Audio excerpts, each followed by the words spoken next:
ভিডিওটি দেখার আগে আপনার ফানি মোড অন করে নিন এবং দুর্বল বাচ্চারা এই ভিডিও থেকে 100 হাত দূরে থাকুন। বল্টু, কিরে মন খারাপ কেন? না বাবা, কিছু না।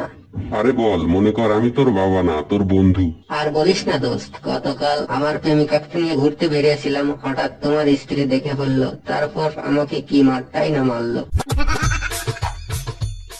বাবা, আমার একজনকে পছন্দ হয়েছে। ওয়াও, কে এই সৌভাগ্যবতী?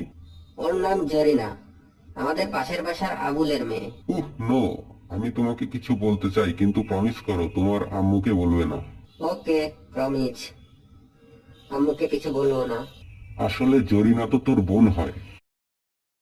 বাবা, আমি প্রেমে পড়েছি, আর এই মেয়েটা অনেক হট। ওয়াও, এটা তো অনেক বড় খবর। তা কে সে? বাবা, ওর নাম সকিনা, আমাদের পাশের বাসার মোকলেস সাহেবের মেয়ে। ওহ নো, আবার? বেটা, ওই সখিনাও তোমার বোন লাগে। আম্মু এই পর্যন্ত 6টা মেয়েকে সিলেক্ট করেছে, কিন্তু বাবা বলেছে ওই 6জনই নাকি আমার বোন।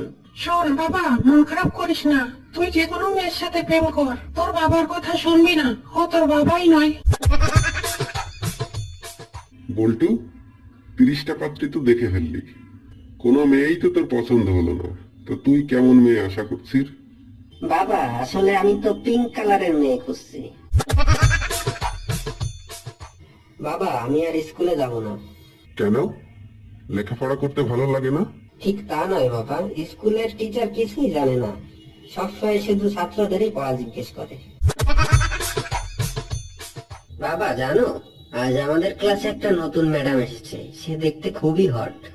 ছি বল্টু, অমন কথা বলতে নেই। ম্যাডামরা হলো মায়ের মতো, তাদের সবসময় সম্মান করবি। বাবা, সবসময় তুমি নিজের কথাই ভাবো, ওই ম্যামকে আমি কিছুতেই মা বলতে পারবো না। খুব তো পড়াশোনা করছিস। আচ্ছা, 5টা পাখির নাম বলতো। এটা তো খুবই সোজা, কাক, শালিক, গোয়ে শালিক, পেঁচা আর বেজি। ভিডিওটি যদি ভালো লাগে লাইক দিবেন, কমেন্ট করবেন, শেয়ার দিবেন এবং সাবস্ক্রাইব করতে ভুলবেন না।